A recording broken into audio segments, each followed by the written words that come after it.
అంటే రామ్ ప్రసాద్ గారి గురించి అందరూ అనుకునే విషయం ఇది. రామ్ ప్రసాద్ గారు పెద్ద పెద్ద వాళ్ళకి పనికొచ్చే విషయాలు చెప్తారు, పెద్ద పెద్ద నెంబర్లే చెప్తాడు. ఈయన చిన్న చిన్న వాళ్ళకి, చిన్న చిన్న వ్యాపారాలు చేసుకునే వాళ్ళకి, అలాంటి వాళ్ళకి రామ్ ప్రసాద్ గారు ఏం చెప్పరు అంటుంటారు కదా. ఇప్పుడు వరకు ఎన్పిఎస్ అంటే 18 years నిన్న వాళ్ళు పెట్టుకున్నది ఎన్పిఎస్. మళ్ళీ కొత్తగా దానికి వాత్సల్య యాడ్ చేసి చిన్న వాళ్ళు కూడా పెట్టచ్చు, 0 age నుంచి ఇప్పుడు పుట్టిన పిల్లలకు కూడా అంటున్నారు. దాన్నే అలో చేస్తే అయిపోయింది కదా. మళ్ళీ వాత్సల్య ఎందుకు, లేని వాత్సల్య అని వాత్సల్య ఎందుకు చెప్పాలి? అసలు ఒక పిల్లోడు జీవిత కాలంలో అతని జీవితంలో ఉన్న డిఫరెంట్ స్టేజెస్ ఉంటాయి కదా, డిఫరెంట్ ఫేజెస్ ఆఫ్ లైఫ్లో ఏది మోస్ట్ ఇంపార్టెంట్? ఆయన ఎడ్యుకేషనా, ఆయన పెన్షనా? ఇటువంటి స్కీమ్స్లో లోయర్ ఇన్కమ్ వాళ్ళు పెట్టడమే తప్పు సార్. ఈజీగా ట్రాప్ చేయొచ్చు. అంటే ఎమోషన్ బాగుంటుంది, ఇది ఫంటాస్టిక్ సూపర్, ప్రతి ఒక్కళ్ళు డిసిప్లిన్ వస్తుంది. నువ్వు ఇన్వెస్ట్ చేస్తే వాడికి ఎందుకు వస్తుంది డిసిప్లిన్? నా బాధ ఏంటి, ఎమోషన్లో పెట్టేస్తాం, మన అవసరానికి పనికిరాంది ఆస్తి ఎలా అవుతుంది? అంటే మరి ఇది కాకుండా అంటే వేరే బెటర్ ఆల్టర్నేటివ్స్ ఏమున్నాయి? ఎన్పిఎస్ వాత్సల్య కాకుండా ఇప్పుడు మీరే చెప్తున్నారు దీంతో ఏం జీవితాలు ఏమి ఉద్ధరించుకోలేము అంటున్నారు కదా, మరి ఏంటి దీనికంటే బెటర్మెంట్? మరి ఏమైనా చెప్పగలరా మీరు? ఫస్ట్ ఆఫ్ ఆల్ వేసేసరిగా మీరు ఓకే చెప్దాం. ఇప్పుడు దీనికి అద్భుతమైన సొల్యూషన్ ఏంటంటే చెప్పాల్సి వస్తుంది, మీరు అడిగారు కాబట్టి. మనకి మ్యూచువల్ ఫండ్స్లో 7 కోట్లకి కరెక్ట్గా చెప్తాను అర్థమయ్యే లాంగ్వేజ్లో 10 గ్రాములు బంగారం వస్తుంది, తులం బంగారం వస్తుంది. అంతకుమించి ఏమీ రాదు ఒక 60 ఏళ్ల తర్వాత.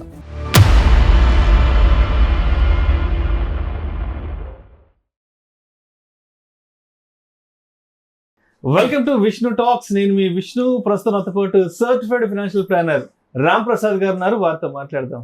సార్ రామ్ ప్రసాద్ గారు, welcome to Suman TV. Sir నమస్తే విష్ణు గారు. రైట్, రామ్ ప్రసాద్ గారు, పిల్లల భవిష్యత్ అవసరాలను దృష్టిలో ఉంచుకొని కేంద్ర ప్రభుత్వం రీసెంట్ గా ఎన్పిఎస్ వాత్సల్య అనే ఒక పథకాన్ని తీసుకొచ్చింది. ఆల్రెడీ మనకి ఎన్పిఎస్ అనే ఒక పథకం ఉంది. ఇప్పుడు కేంద్ర ప్రభుత్వం కొత్తగా ఎన్పిఎస్ వాత్సల్య అనే పథకాన్ని తీసుకొచ్చింది కాబట్టి ఆల్రెడీ ఇప్పుడు ఉన్న ఎన్పిఎస్ కి రీసెంట్ గా వచ్చిన ఎన్పిఎస్ వాత్సల్యకి మధ్య ఉన్న తేడా ఏంటి? సార్ వాత్సల్య అంటే ఏంటి సార్? ప్రేమ, మమకారం కదా, అది ఉంటే దీంట్లో పెట్టమని కదా దాని అర్థం. ఒక విషయం అర్థం చేసుకోండి, మన పిల్లల మీద పరయోడు గౌడకు ప్రేమ ఉండదు కదా. అసలు ఎన్పిఎస్ ఉండగా ఎన్పిఎస్ వాత్సల్య అవసరం ఉందా అనేది నా డౌట్ యాక్చువల్గా. సేమ్ ఫీచర్స్ ఉన్నప్పుడు ఇప్పుడు వరకు ఎన్పిఎస్ అంటే 18 years నిన్న వాళ్ళు పెట్టుకున్నది ఎన్పిఎస్. మళ్ళీ కొత్తగా దానికి వాత్సల్య యాడ్ చేసి చిన్న వాళ్ళు కూడా పెట్టచ్చు, 0 age నుంచి ఇప్పుడు పుట్టిన పిల్లలకు కూడా అంటున్నారు. దాన్నే అలో చేస్తే అయిపోయింది కదా. మళ్ళీ వాత్సల్య ఎందుకు, లేని వాత్సల్య అని వాత్సల్య ఎందుకు చెప్పాలి? అంటే ఇది ప్రత్యేకించి చిన్న పిల్లలు అన్న విషయాన్ని తీసుకెళ్ళడానికి ఏమో కదా, చిన్న పిల్లలకి పెట్టమని చెప్తున్నారు. కానీ పర్పస్ ఆఫ్ ఇన్వెస్ట్మెంట్ ఏంటి? ఈ స్కీమ్ యొక్క పర్పస్ ఏంటి అంటే ఇప్పుడే పుట్టిన పిల్లల నుంచి 18 ఏళ్ళలోపు ఉన్న ప్రతి ఒక్కరిని ఈ స్కీమ్ లోకి తీసుకొస్తే వాళ్ళ పెన్షన్ కొరకు అంటున్నారు. వాళ్ళ పెన్షన్ కొరకు దీన్ని చాలా గొప్పగా చెప్తున్నారు. భవిష్యత్తు పెన్షన్ అని అంటే ముసలితనంలో వచ్చే డబ్బులకి ఇప్పటి నుంచి పెట్టమంటున్నారు. అంతే కదా, అదే కదా. అసలు ఒక పిల్లోడు జీవిత కాలంలో అతని జీవితంలో ఉన్న డిఫరెంట్ స్టేజెస్ ఉంటాయి కదా, డిఫరెంట్ ఫేజెస్ ఆఫ్ లైఫ్లో ఏది మోస్ట్ ఇంపార్టెంట్? ఆయన ఎడ్యుకేషనా, ఆయన పెన్షనా? మీరు ఎడ్యుకేషన్ ఇస్తే పెన్షన్ సంపాదించుకుంటారు. దీంట్లో డ్రాబ్యాక్ అనిపిస్తుంది నాకేంటంటే, ఇది వృద్ధాప్యంలో 60 ఏళ్ళు వచ్చాక పెన్షన్ గా వస్తుంది, కానీ ఈ మధ్యలో వచ్చే అవసరాలకు కానీ ఎడ్యుకేషన్ కానీ పనికిరాదు. అదేంటి సార్ అది? పనికి రాదు ఇన్ ద సెన్స్, ఇది 60 ఏళ్ల వరకు లాక్ ఇన్. ముందుగా ఏం చెప్పారు, ఈ రోజు పుట్టిన పిల్లల నుంచి 18 ఏళ్ళలోపు ఎంటర్ అవ్వచ్చు. మీకు ఈ 18 ఏళ్ల లోపు ఎప్పుడైనా డబ్బులు తీయాలనిపిస్తే మీరు పెట్టిన పెట్టుబడిలో 20% మాత్రమే తీయగలరు. 20%. దానికి కండిషన్స్ మీరు ప్రూవ్ చేసుకోవాలి. పెద్ద జబ్బు వచ్చిందని, ఎడ్యుకేషన్ కానీ ప్రూవ్ చేసి తీయాలంటాడు 3. అవి ప్రూవ్ చేసి తీసే లోపల నిజంగా జబ్బు వస్తే జబ్బు ఆగదు కదా, సో దానికి పనికిరాదు. అయినా మీ కాంట్రిబ్యూట్ చేసిన అమౌంట్లో 20% ఫండ్ వాల్యూలో కూడా కాదు. అండ్ 18 ఏళ్ళు నిండగానే మీకు ఒక అవకాశం ఇస్తారు. మీరు ఇక్కడితో విత్డ్రా చేసుకుని వెళ్ళిపోతారా, కంటిన్యూ చేస్తారా? అది కూడా విత్డ్రా చేయగలిగింది 20%. పూర్తిగా విత్డ్రా చేయాలంటే ఆ రోజు వరకు మీరు పెట్టిన అమౌంట్ ఫండ్ యొక్క వాల్యూ 2.5 lakhs బిలో ఉండాలి. 2,50,000 ₹1 అనుకోండి, మీరు తీయలేరు డబ్బులు, అప్పుడు 20% తీయాలి. తీసి విత్డ్రా చేస్తే 20% మీకు వస్తుంది, 80% యాన్యుటీ ప్లాన్కి వెళ్తుంది. యాన్యుటీ ప్లాన్ అంటే ఏంటి? సంవత్సరానికి 6% 5% యాన్యుటీలు ఉన్నాయి ఈరోజు. అది ఎవరు ముక్కులో పెడతారు సార్? దేనికి పనికి వస్తుంది? సరిపడదు కదా. సో నా మనీ బ్లాక్ అయిపోతుంది. అప్పుడు Tier 1 అకౌంట్గా కన్వర్ట్ అవుద్ది. రెగ్యులర్ NPS లాగా Tier 1 అకౌంట్ అంటారు. Tier 1 అకౌంట్గా కన్వర్ట్ అవుద్ది. ఇంకా అక్కడ నుంచి 60 ఏళ్ల పాటు పెడితే, అంటే అప్పటిదాకా మనం పెడితే అప్పటి నుంచి పిల్లలు పెట్టుకుంటారంట. పిల్లలు పెట్టుకుంటే అవి గుడ్లు పెట్టి 60 ఏళ్ళకి అద్భుతం జరిగిపోద్ది అంటారు. అంటే ఇప్పుడు అట్లా కదా రామప్రసాద్ గారు, ఇప్పుడు 1000 రూపాయలు పెట్టుకుంటూ పోతున్నాము, 12% చొప్పున ఇస్తామంటున్నారు. 60 ఏళ్ళకి ఇస్తానంటలేదు, NPS కదా by default. 75% equity, remaining date to government bonds, corporate bonds, alternate investments ఉంటాయి. వాళ్ళు రావచ్చు అగ్రెసివ్ పెడితే. అంతే. సో ఆల్మోస్ట్ ఒక 7 కోట్ల వరకు రావచ్చు కదా. 7 కోట్ల వరకు 1000 రూపాయలు నెలకి పెడితే, అంటే దీంట్లో మినిమం సంవత్సరానికి 1000 రూపాయలు.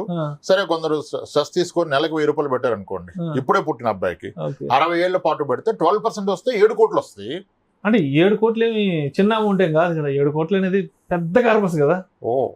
ఇదే ఎందుకు రామప్రసాద్ గారికి 7 కోట్లు అనేది పెద్ద అమౌంట్ కనిపించదు? చెప్తాను, ప్రూవ్ చేస్తా. దీన్ని 7 కోట్లు చెప్పారు, 12% రిజిస్ట్రేషన్ తీసి 60 ఏళ్ళకి 1000 రూపాయలు ఎస్ఐపిని 14 తీస్తే 30 కోట్ల పైన వచ్చింది.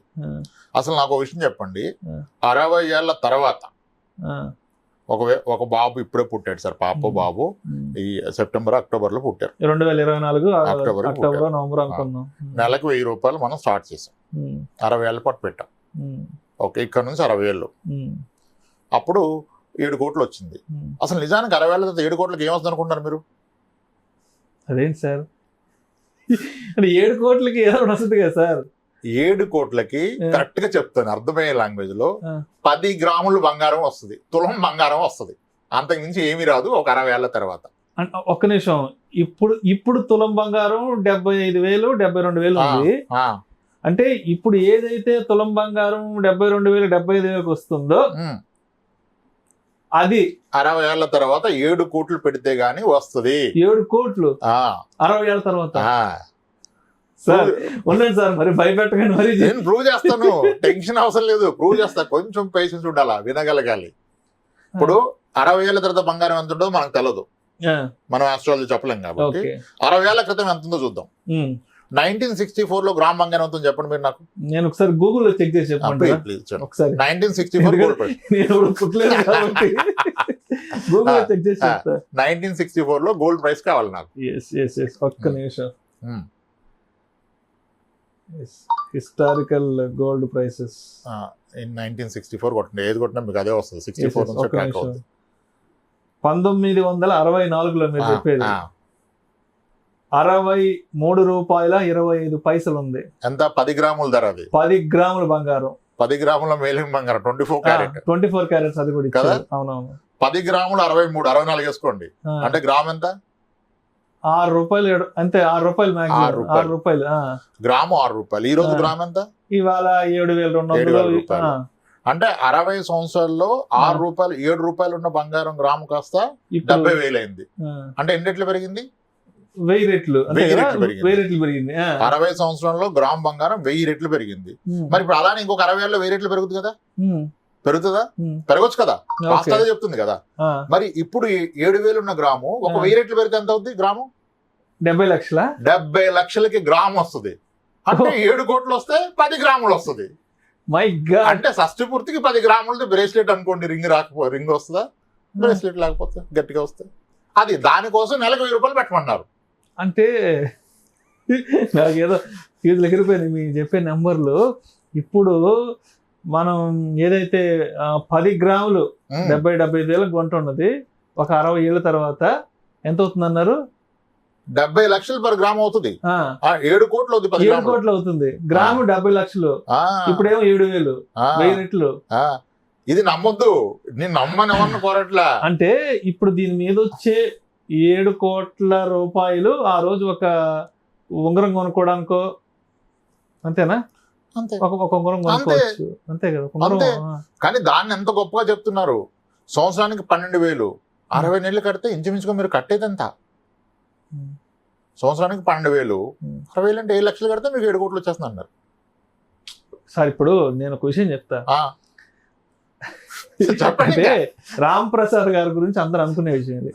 రామ్ ప్రసాద్ గారు పెద్ద పెద్ద వాళ్ళకి పనికొచ్చే విషయాలు చెప్తారు, పెద్ద పెద్ద నెంబర్లే చెప్తాడు. ఈయన చిన్న చిన్న వాళ్ళకి, చిన్న చిన్న వ్యాపారాలు చేసుకునే వాళ్ళకి, అలాంటి వాళ్ళకి రామ్ ప్రసాద్ గారు ఏం చెప్పరు అంటుంటారు కదా. సార్ నేను నిజం చెప్తున్నాను సార్, అసలు ఏం జరుగుతుందో చెప్తున్నా. పెద్ద చిన్న ఉంది అంటే ఎక్స్పెక్టేషన్ రైట్ పెట్టుకోండి. అవును సార్, ఇప్పుడు నెలకి లక్షలు ఇన్వెస్ట్ చేసుకునే వాళ్ళకి ఏదో సార్ బాగానే ఉంటుంది కదా. ఇటువంటి స్కీమ్స్ లో లోయర్ ఇన్కమ్ వాళ్ళు పెట్టడమే తప్పు సార్. ఈజీగా ట్రాప్ చేయొచ్చు. విషయం చెప్తున్నాను. ఇప్పుడు సీజనల్ ఫీవర్స్ వస్తున్నాయా గత 3 నెలలుగా? అంటే మాకు వచ్చే హెల్త్ ఇన్సూరెన్స్ క్లెయిమ్స్ లోనే కొన్ని 10ల కొద్దీ డెంగ్యూ కేసులు మేము చూసాం క్లెయిమ్స్. ఓకే, ఇప్పుడు మనకి సుకన్య సమృద్ధి ఉంది కదా, అది కూడా లాక్ ఇన్. ఇటువంటి స్కీమ్స్ లో పెట్టుకున్నప్పుడు ఒక పిల్లోడి పేరు మీద 3 లక్షలు జమ చేశారు ఒక వ్యక్తి. 12 ఏళ్ల పిల్లోడికో, కూతురుకో, కొడుకో పేరు మీద 3 లక్షలు ఉంది, కానీ నీకు లిక్విడిటీ లేదు, రాదు. వీడికి జ్వరం వచ్చింది. ఇప్పుడు డైలీ వేజ్కి వెళ్ళే వాళ్ళకి, చిన్న చిన్న పనులు చేసే వాళ్ళకి ఆ జ్వరం వస్తే 30-40 ఖర్చు పెట్టే స్తోమత ఉండగా ఇగ్నోర్ చేస్తారు. ఎంతవరకు మెడిసిన్ అది వికటిస్తే చాలా జరిగిన ఇన్సిడెంట్స్. మీరు ఇక్కడ కూర్చొని మనం మాట్లాడుతున్నాం. మీరు రిమోట్ ఏరియాస్కి వెళ్తే జ్వరాల వలన చనిపోయిన 16 ఏళ్ళలో పిల్లలు 100 మంది ఉన్నారు సీజన్లో. ఎవరు ఎక్కడ చూపించారు. ఎందుకు? ఆ సమయానికి 30,000 చేతికి అందక, అప్పు పుట్టక, డబ్బు అందక. ఏ తల్లిదండ్రి ఇగ్నోర్ చేయరు కదా, డబ్బులు లేక ఇగ్నోర్ చేస్తారు. నా బాధ ఏంటంటే ఎమోషన్లో పెట్టేస్తాం, మన అవసరానికి పనికిరాంది ఆస్తి ఎలా అవుతుంది. అంటే ఇవాళ తక్కువకు వస్తుందిలే అని చెప్పి ఇన్వెస్ట్ చేస్తాం, బట్ అది మనకి లాంగ్ రన్ లో దానివల్ల పెద్ద బెనిఫిట్ ఉండకపోవచ్చు. అంటే అసలు మన అవసరానికి ఆదుకోదు. ఇప్పుడు పిల్లోని సమర్థుని చేస్తే నువ్వేం ఇవ్వాల్సిన అక్కర్లేదు. వాడు అసమర్థుడైతే నువ్వేమి ఇచ్చినా నిలబెట్టుకోడు. అంటే సమర్థుని చేయాలంటే మనం దేనికి ఇన్వెస్ట్ చేయాలి? వాడు రిటైర్మెంట్కి ఇన్వెస్ట్ చేయాలా, వాడు ఎడ్యుకేషన్కి ఇన్వెస్ట్ చేయాలా? వాడికి మంచి ఎడ్యుకేషన్ ఇవ్వాలి, వాడికి చదివిస్తే తర్వాత వాడు ఈ రోజు పెట్టాలి. ఈ రోజు దాచి ఆ రోజు ఆయన తింటాడండి. అప్పటికి నువ్వు కూడా ఉండవు కదా.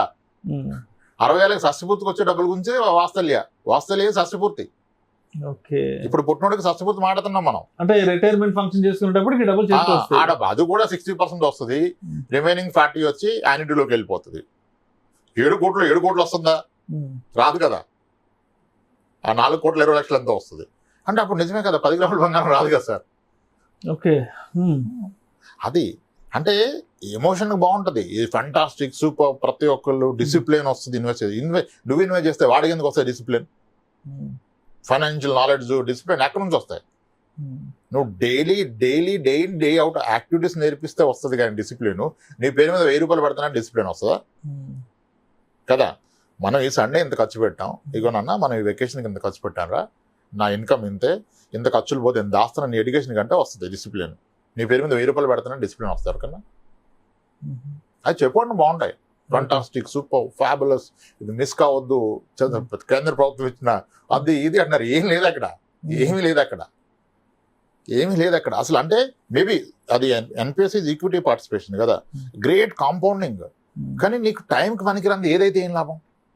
సరే, ఇప్పుడు ఇదైతే టైంకి పనికిరాదు అంటున్నారు, దీనివల్ల జీవితంలో అద్భుతాలు ఏం జరగమంటున్నారు, దీనివల్ల జీవితాలు ఏం మారిపోమంటున్నారు కదా.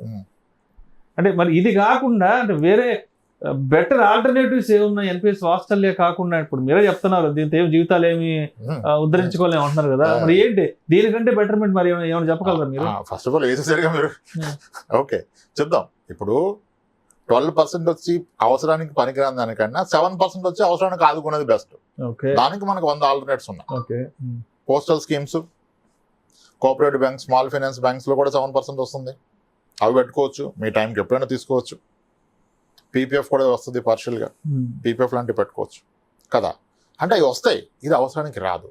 ఇంకా ది అల్టిమేట్ సొల్యూషన్ ఏంటి దీనికి బెస్ట్ ఏంటి అంటే, ఇప్పుడు మీరు ఎన్పిఎస్లో ఇన్వెస్ట్ చేస్తే 75% ఈక్విటీ వెళ్ళొచ్చు అని అగ్రెసివ్ కేసులో.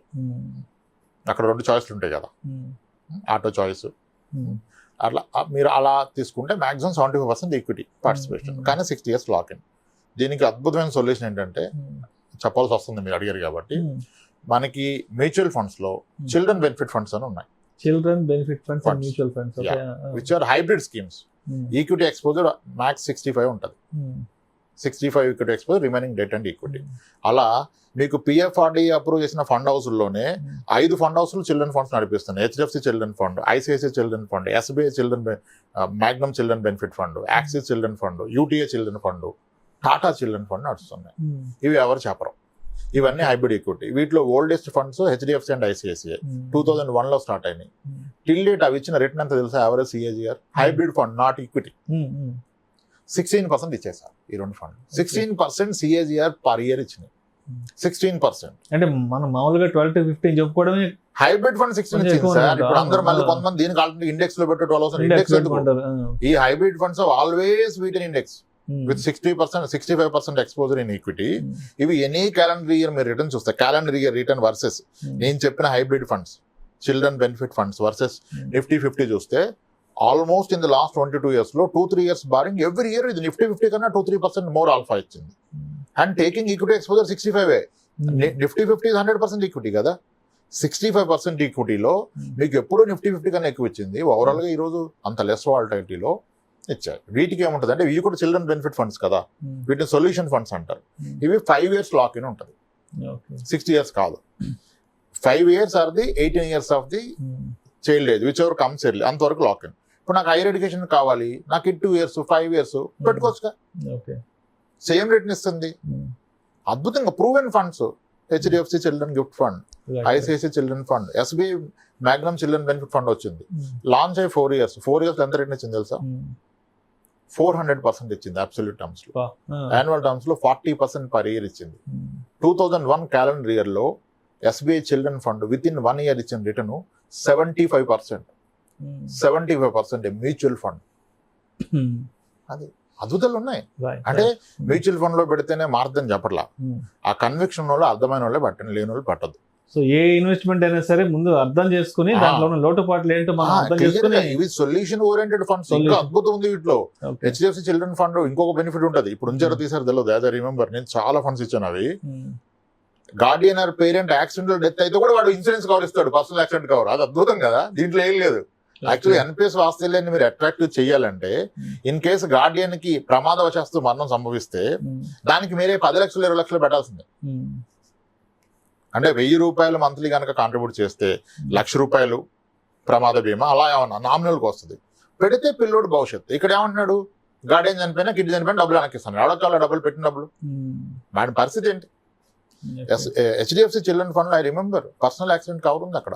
గార్డియన్ చనిపోతే వాడు ఇస్తాడు 10 lakhs 20 lakhs. అది ఎంత అద్భుతం. అది కూడా లేదు. వాస్తల్యం అంటే ఎక్కడ కనపట్లేదు నాకు దాంట్లో వాస్తల్యం. అంటే మా భవిష్యత్ అవసరాలకు పనికి ఎట్లా పెట్టుబడి అవుతుంది సార్. మీరు ఎడ్యుకేషన్ కి పెడితే చాలా సంపాదిస్తాడు, మీకు కొనిస్తాడు తులాలు. మీరు 1000 రూపాయల నెలకి ఎస్ఐపి పెడితే 10 grams గోల్డ్ ఆయన షష్టి పూర్తికి మీరు గిఫ్ట్ ఇచ్చినట్టే.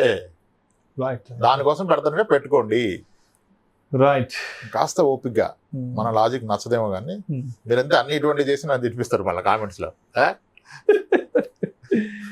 అంటే ఇప్పుడు మీరు చెప్పినట్టు ఇన్వెస్ట్మెంట్ అంటే ఏదో గుడ్డుగా చేసేయడం కాదు. ఇది ఏంటి, ఎండ్ ఆఫ్ ది డే దీనివల్ల మనకి ఎంత బెనిఫిట్ ఉంటుంది, మధ్యలో ఏదైనా ఎమర్జెన్సీకి ఇది ఎంతవరకు మనకి సపోర్ట్ ఇస్తుంది అనే దాంట్లో మనం అంటే మనకు మన ఇన్వెస్ట్మెంట్ ఒక గోల్ ఉండాలి కదా. This is called begin with the end in mind. మొదట్లోనే నువ్వు చివరిని చూడాలి. అది ఎవరు చూడలా. బస్సు కనపడదా ఉరికిపోయి ఎక్కడికి వెళ్తా నీకు సంబంధం లేదు. బస్సు ఎక్కాడు దిగాడు, ఇంకో బస్సు కనపడదు అది ఎక్కాడు. అదే పరిస్థితి ఇన్వెస్ట్మెంట్స్ లో. అది తప్పు. Right right done sir. Right. Thank you sir. Thank you so much Ramprasad గారు.